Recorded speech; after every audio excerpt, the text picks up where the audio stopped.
Հավաքելու եմ վայրի բազուկ, որը շատ ավելի համով է ու օգտակար,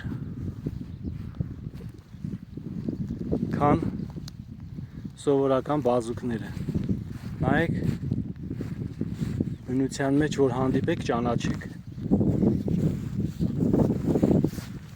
Այս է։ Հիմա անցնենք հավաքելուն, տեսեք կարճ ժամանակում ոնց է այս տարածքից, այս մի փոքր տարածքից, այս աստեղ էլ կա մատղաշ, ամենաիդեալական ժամանակն է բազուկի, այս մի քիչ տեղը այնքան շատ բազուկ կա, որ ճիշտ դուրս է գալիս, այսի մաց ու սխտորով դառնում է յուրահատուկ ուտելիք։